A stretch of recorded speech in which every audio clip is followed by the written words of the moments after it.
Syrie, pourparlers de la dernière chance pour éviter l'offensive d'Aïd-el-B. Des pourparlers de la dernière chance sont en cours depuis plusieurs jours pour tenter d'éviter un assaut du régime sur Aïd-el-B, ultime grand bastion rebelle en Syrie, qui pourrait selon l'ONU provoquer une nouvelle catastrophe humanitaire. Depuis des semaines, le régime amasse des renforts aux abords d'Aïd-el-B, région frontalière de la Turquie, avant une probable offensive qui s'annonce comme l'ultime bataille d'envergure dans le conflit qui déchire le pays depuis 2011, car Aïd-el-B est le dernier grand fief insurgé où ont été envoyés des milliers de rebelles et de djihadistes, à mesure que le régime de Bachar al-Assad, aidé par la Russie, l'Iran et le Hezbollah libanais, reprenait près des 2/3 du territoire. La province est contrôlée à 60% par les djihadistes de Hayat Tahrir al-Sham, groupe dominé par l'ex-branche syrienne d'Al-Qaïda, ainsi que par des factions rebelles, et les deux camps se livrent à des luttes intestines. Des troupes turques sont aussi stationnées dans la zone et la Turquie, parrain de certains groupes rebelles, ne veut pas d'assaut, de crainte d'un nouvel afflux de réfugiés vers sa frontière.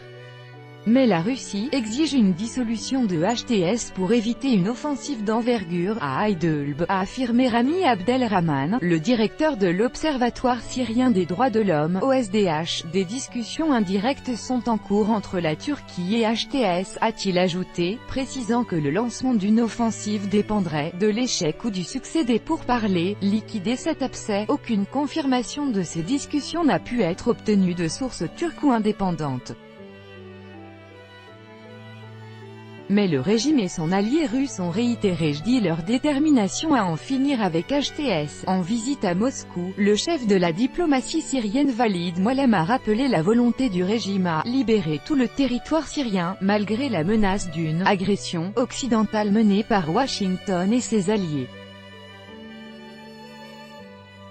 Les États-Unis, la France et le Royaume-Uni ont récemment averti le président Assad qu'il ne laisserait pas impunie toute utilisation d'armes chimiques par le régime, en cas d'offensive à Aïd-el-B. Quoi qu'il fasse, la décision du commandement syrien, c'est la lutte contre le front al-Nosra à Aïd-el-B, quels que soient les sacrifices, a martelé le ministre syrien, utilisant l'ancien nom de l'ex-branche syrienne d'Al-Qaïda. Un avis partagé par son homologue russe Sergueï Lavrov, il reste encore la tâche de liquider les foyers restants du terrorisme, avant tout, dans la zone de désescalade d'Aïd-el-B, a-t-il martelé. Dans de récentes déclarations publiques, HTS avait réfuté toute dissolution, mais laissé la porte ouverte à une solution négociée. Une dissolution de HTS, si elle devait se produire, est une affaire interne, qui doit être discutée par le conseil consultatif du groupe et non dictée par des parties locales ou étrangères, a affirmé le groupe, en disant qu'il tentait de trouver une solution, qui protégerait les habitants d'Aïd-el-B.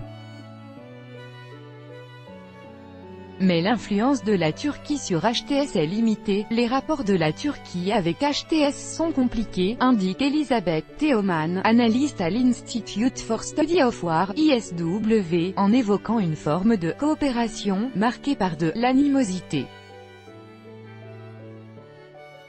Des combattants syriens participent à des exercices militaires dans un camp d'entraînement du groupe djihadiste Hayat Tahrir al-Sham dans une région de la province syrienne d'Aïd-el-B, menacée d'une offensive du régime, le 14 août 2017. Copyright AFP, Omar Hajkadour. Entre-temps, la Turquie a renforcé ses 12 postes d'observation dans la province d'Aïd-el-B, alors que la Russie a consolidé sa présence militaire au large de la Syrie, disposant désormais du plus gros contingent naval depuis le début du conflit.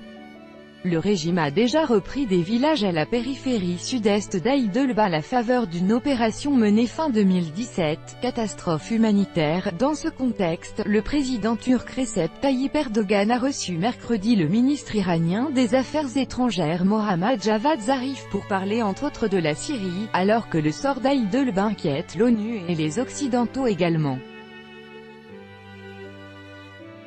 Des enfants dans un camp de déplacés dans la province syrienne d'Aïd-el-B, près de la frontière turque, le 26 août 2018. Copyright AFP, ARFWATAD. Une offensive contre Aïd-el-B pourrait faire jusqu'à 800 000 déplacés parmi les civils qui vivent déjà dans des conditions précaires, a averti l'ONU.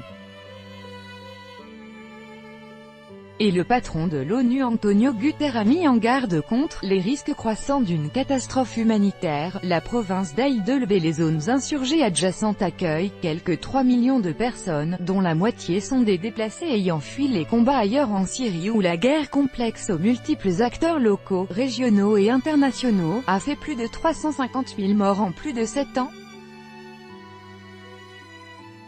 En outre, les craintes d'une nouvelle attaque chimique ont été brandies. Les Occidentaux ont mis en garde contre toute attaque du genre par le régime. Les Russes, eux, ont accusé les Occidentaux de réchauffer activement le thème d'une soi-disant attaque chimique, qui sera imputée au régime.